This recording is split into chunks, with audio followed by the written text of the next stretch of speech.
বিসমিল্লাহির রহমানির রহিম। একাদশ ও দ্বাদশ শ্রেণীর শিক্ষার্থীদের জন্য বাংলা দ্বিতীয় পত্রের উপসর্গের প্রথম ক্লাস নিয়ে আসলাম আমি ফাতেমা আক্তার, প্রভাষক, বাংলা বিভাগ, বিক্রমপুর আদর্শ কলেজ। তো শিক্ষার্থীরা, তোমরা কেমন আছো? আশা করি ভালো আছো। তোমাদের ভালো থাকাটাই আমরা কামনা করি। আমার প্রিয় শিক্ষার্থীদেরকে অনলাইন ক্লাসে আজকের জন্য স্বাগতম জানালাম।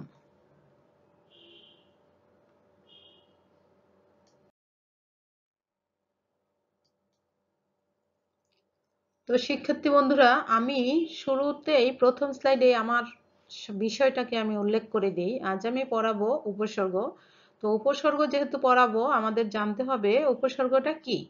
উপসর্গ হলো শব্দ গঠনের জন্য কিছু অব্যয়জাত শব্দাংশ। মানে আমরা নতুন শব্দ গঠন করার জন্য উপসর্গটাকে শব্দের পূর্বে যোগ করি। উপসর্গ শব্দটির ব্যুৎপত্তিগত অর্থ হচ্ছে অবাঞ্ছিত বিষয়। শব্দটা উপযোগ সৃজ যোগ অপ্রত্যয়যোগে গঠিত। এর ব্যাকরণগত অর্থ হলো উপসৃষ্টি। সুতরাং উপসর্গের সংজ্ঞায় বলা যায়, যেসব অব্যয় বা অব্যয়জাত শব্দাংশ ধাতুর পূর্বে বসে নতুন শব্দ গঠন করে সেগুলোকে উপসর্গ বলে। যেমন পরাজিত, পরাযোগ জিত, এখানে পরা একটি উপসর্গ, পরাশক্তি, পরাযোগ শক্তি, এখানে পরা একটি উপসর্গ। তারপরে যেমন আযোগ হার, আহার, এখানে আ একটি উপসর্গ, বিযোগ হার, বিহার, এখানে বি একটি উপসর্গ। তারপরে সমযোগ হার, সংহার, এখানে সম একটি উপসর্গ। উপযোগ হার, উপহার, এখানে উপ একটি উপসর্গ। এরকম উপসর্গ কি করে? শব্দের পূর্বে বসে নতুন নতুন শব্দ গঠন করে।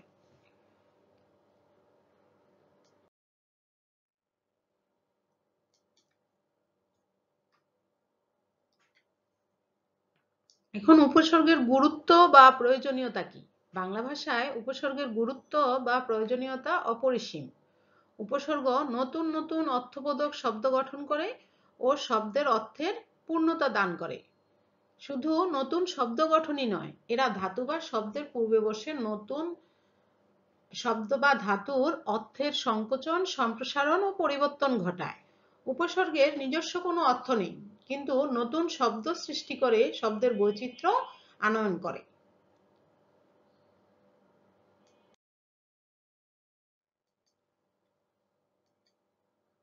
উপসর্গ সম্পর্কে আর কি, উপসর্গটা কি এ সম্পর্কে কবিগুরু রবীন্দ্রনাথ ঠাকুর কিভাবে বলেছেন সেটা একটু আমরা জানবো। কবিগুরু রবীন্দ্রনাথ ঠাকুর সংস্কৃত উপসর্গ সম্পর্কে মন্তব্য করতে গিয়ে বলেছেন, সংস্কৃত ভাষায় কতগুলো টুকরো শব্দ রয়েছে যেগুলোর স্বতন্ত্র কাজ নেই, তারা বাক্যের লাইন বদলিয়ে দেয়। রেলের রাস্তায় যেমন সিগন্যাল, ভিন্ন দিকে ভিন্ন রঙের আলোয় তাদের ভিন্ন রকমের সংকেত, সংস্কৃত ব্যাকরণের উপসর্গগুলো শব্দের মাথায় চড়া সেই রকম সিগন্যাল বা সংকেত। যেমন গত শব্দের আগে আ জুড়ে দিলে হয়ে যায় আগত, মানে আগামী, আসছে এমন। নির জুড়ে দিলে হয় নির্গত, মানে বের হচ্ছে এমন। অনু জুড়ে দিলে হয় অনুগত, অনুগত মানে হলো যে পেছনে পেছনে থাকে। অর্থাৎ এখানে রবীন্দ্রনাথ ঠাকুর বুঝাতে চেয়েছেন যে উপসর্গগুলো কখনো শব্দের সাথে জুড়ে দিলে সামনে বোঝাচ্ছে, কখনো পেছনে বোঝাচ্ছে, কখনো পাশে বোঝাচ্ছে। অর্থাৎ শব্দের পুরোপুরি অর্থ পরিবর্তন হয়ে যাচ্ছে, শব্দের অর্থের সম্প্রসারণ ঘটছে, শব্দের অর্থের আবার সংকোচনও হয় যখন উপসর্গগুলো জুড়ে দেওয়া হয়।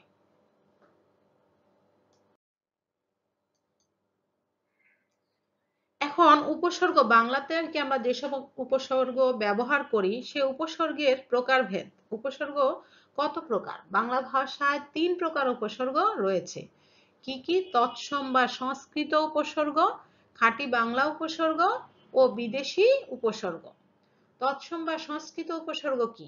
সংস্কৃত ভাষা থেকে গৃহীত উপসর্গগুলোকে তৎসম উপসর্গ বলে। এগুলো তৎসম শব্দের আগে বসে। মনে রাখতে হবে, তৎসম উপসর্গ তৎসম শব্দের আগে বসে, খাঁটি বাংলা উপসর্গ খাঁটি বাংলা শব্দের আগে বসে। এই উপসর্গের সংখ্যা 20টি, যথা প্র, পরা, অপ, সম, নি, নির, অনু, অব, অধি, অপি, অতি, অভি, পরি, প্রতি, উপ, উত, দূর, বি, সু, আ। এগুলো হলো তৎসম বা সংস্কৃত উপসর্গ।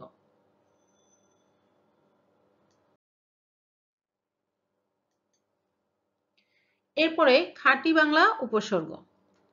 আর্যদের আগমনের পূর্বে এ দেশবাসীর নিজস্ব ভাষা থেকে যেসব উপসর্গ এসেছে তাদেরকে দেশি বা খাঁটি বাংলা উপসর্গ বলা হয়। আর্যদের আগমনের পূর্বে আমরা জানি আমাদের খাঁটি বাংলা শব্দ যেগুলো সেগুলো আর অনার্যদের, এদেশীয় অনার্য অর্থাৎ আর্যদের আগমনের পূর্বে এদেশের অনার্যদের নিজস্ব ভাষা থেকে যে সকল শব্দ এসেছে বাংলা ভাষায় সেগুলোকে আমরা খাঁটি বাংলা বা দেশি শব্দ বলি। সেরকমই আর্যদের আগমনের পূর্বে অর্থাৎ অনার্যদের যুগে অনার্যদের ভাষা থেকে যে সকল উপসর্গ এখানে আমাদের বাংলায় এসেছে তাদেরকে দেশি বা খাঁটি বাংলা উপসর্গ বলা হয়। খাঁটি বাংলা উপসর্গ 21টি। এখানে আমি মনে রাখার জন্য আর কি আমাদের সংস্কৃত বা তৎসম উপসর্গ 20টি আর খাঁটি বাংলা উপসর্গ 21টি। এখানে আমার মনে হতো কি এখানে একটু দ্বন্দ্ব হয়ে যায়। ছেলেমেয়েরা বা আমরা নিজেরাও, আমি নিজেও যখন ছাত্র ছিলাম তখন আমার কাছে মনে হতো কি আমি ভুলে যেতাম তৎসম উপসর্গ কয়টা, খাঁটি বাংলা উপসর্গ কয়টা। তো মনে রাখার জন্য এখানে খাঁটি বাংলা উপসর্গ আমরা বাংলা ভাষার জন্য 21শে ফেব্রুয়ারি আমাদের ভাষা আন্দোলন হয়েছিল, আমাদের ভাষা দিবস 21শে ফেব্রুয়ারি বাংলা ভাষা দিবস। সে 21শে ফেব্রুয়ারির তারিখটার সাথে তোমরা 21টাকে মিলিয়ে নিবা। খাঁটি বাংলা উপসর্গ 21টি। এটুকু, এটা হলো একটা টিপস মনে রাখার জন্য আর কি। আর তৎসম বা সংস্কৃত উপসর্গ তাহলে 20টি। যেহেতু 20 এবং 21-এর একটা দ্বন্দ্ব, খাঁটি বাংলা উপসর্গ 21শে ফেব্রুয়ারিতে বাংলা ভাষা আন্দোলন হয়েছিল। বাংলা ভাষা দিবস হিসেবে 21শে ফেব্রুয়ারিকে আমরা পালন করি। সেই 21শে ফেব্রুয়ারির সাথে যদি একটু মিলিয়ে রাখতে পারো তাহলে 21টি উপসর্গ খাঁটি বাংলা উপসর্গ। আর 20টি উপসর্গ তৎসম উপসর্গ। তো যথাৎ খাঁটি বাংলা উপসর্গগুলো আমরা দেখব। অ, অঘা, অজ, অনা, আ, আর, আন, আব, ইতি, উন, কদ, কুনি, পাতি, বি, ভর, রাম, স, সা, সু, হা। এখানে আমরা দেখতে পাই তৎসম উপসর্গ এবং খাঁটি বাংলা উপসর্গের মধ্যে 4টা উপসর্গ কমন। 4টা উপসর্গ তৎসম উপসর্গও পাওয়া যাচ্ছে, খাঁটি বাংলা উপসর্গও পাওয়া যাচ্ছে। এখন আমরা এখানে সে 4টা কি কি, সেই 4টা হলো আ, সু, বি, নি। আ, সু, বি, নি। এই 4টা উপসর্গ তৎসম উপসর্গেও রয়েছে, খাঁটি বাংলা উপসর্গেও রয়েছে। তখন আমরা চিনব কিভাবে কোনটা তৎসম আ বা কোনটা খাঁটি বাংলা আ? যখন দেখব তৎসম শব্দের পূর্বে বসেছে আ তখন সেটা তৎসম উপসর্গ। আবার যখন দেখব বাংলা শব্দের খাঁটি বাংলা শব্দের পূর্বে আ বসেছে তখন ধরে নিব এটা খাঁটি বাংলা উপসর্গ। এটা মনে রাখার একটা বিষয় যে বাংলা শব্দের পূর্বে বসলে সেটা বাংলা উপসর্গ আর তৎসম শব্দের পূর্বে বসলে সেটা তৎসম উপসর্গ। তাহলে যে 4টা কমন আ, সু, বি, নি, এই 4টা উপসর্গ খাঁটি বাংলা উপসর্গেও আছে, তৎসম উপসর্গেও আছে। তৎসম শব্দের পূর্বে বসলে তৎসম উপসর্গ, খাঁটি বাংলা শব্দের পূর্বে বসলে খাঁটি বাংলা উপসর্গ।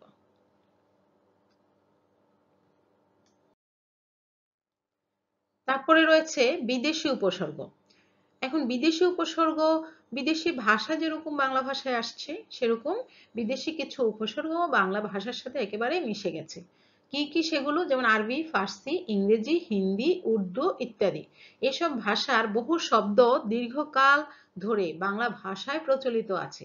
এসব শব্দের কতগুলো খাঁটি উচ্চারণে বাংলায় রয়েছে, আবার কতগুলো বিকৃত উচ্চারণে বাংলায় ব্যবহৃত হয়। তো এর সঙ্গে কিছু বিদেশি উপসর্গও বাংলায় চালু রয়েছে। এগুলো বহুদিন যাবৎ ব্যবহারের ফলে বাংলা ভাষার সাথে একদম মিশে গেছে। কি? যেমন আরবি উপসর্গ আম, খাস, লা, গর। যেমন আম, খাস, লা, গর। ফার্সি উপসর্গ কার, দর, না, নিম, ফি, বদ, বে, বর, ব, কম। এগুলো ফার্সি উপসর্গ। তারপরে ইংরেজি উপসর্গ রয়েছে ফুল, হাফ, হেড, সাব। হিন্দি উপসর্গ রয়েছে হর। তো এরকম বিদেশি আরো কিছু উপসর্গ বাংলা ভাষায় রয়েছে। তো বিদেশি উপসর্গের কোনো নির্দিষ্ট সংখ্যা নাই, কারণ বিদেশি ভাষা থেকে আমরা যত শব্দ নিব তত তার সাথে উপসর্গও আসবে, তাহলে এটা বাড়বে। যা ব্যবহার হয়েছে এই পর্যন্ত উপসর্গ আরো বাড়তে পারে বিদেশি উপসর্গটা, এর জন্য এটার কোনো সংখ্যা নাই। তাহলে আমরা উপসর্গের ক্লাসটাতে কি শিখলাম? উপসর্গ কি, উপসর্গের গুরুত্ব বা প্রয়োজনীয়তা কি বাংলা ভাষায়। উপসর্গের গুরুত্ব বা প্রয়োজনীয়তা হলো উপসর্গ বাংলা ভাষায় নতুন নতুন শব্দ বৈচিত্র্য আনে, শব্দ গঠন করে, এটাই মূল গুরুত্ব বা প্রয়োজন। তারপরে উপসর্গ কত প্রকার সেটা বললাম। উপসর্গ হলো 3 প্রকার: তৎসম বা সংস্কৃত উপসর্গ, খাঁটি বাংলা উপসর্গ, বিদেশি উপসর্গ। এখন তৎসম উপসর্গ কয়টি? তৎসম উপসর্গ 20টি, খাঁটি বাংলা উপসর্গ 21টি, বিদেশি উপসর্গের কোনো নির্দিষ্ট সংখ্যা আমি বলতে পারবো না, কারণ বিদেশি উপসর্গ বিদেশি ভাষা থেকে আসবে। এটা আরো নতুন নতুন উপসর্গও আসতে পারে, যা আছে তো আছেই। তা আজ উপসর্গের এই পর্যন্তই ক্লাস করলাম। পরবর্তী ক্লাস নিয়ে আবার আসবো। তাহলে প্রিয় শিক্ষার্থীরা, পরবর্তী ক্লাসে আমি চেষ্টা করব উপসর্গ থেকে একটা ইম্পর্টেন্ট প্রশ্ন, যেটা বোর্ডে সবসময় প্রায়ই আসে, উপসর্গের অর্থবাচকতা নেই কিন্তু অর্থ দ্যোতকতা আছে, এই প্রশ্নটা নিয়ে আমি পরবর্তী ক্লাসে আসব ইনশাল্লাহ। ততদিন তোমরা ভালো থাকবে, সুস্থ থাকবে, শরীরের প্রতি, নিজের প্রতি, পড়াশোনার প্রতি যত্নবান হবে। ধন্যবাদ।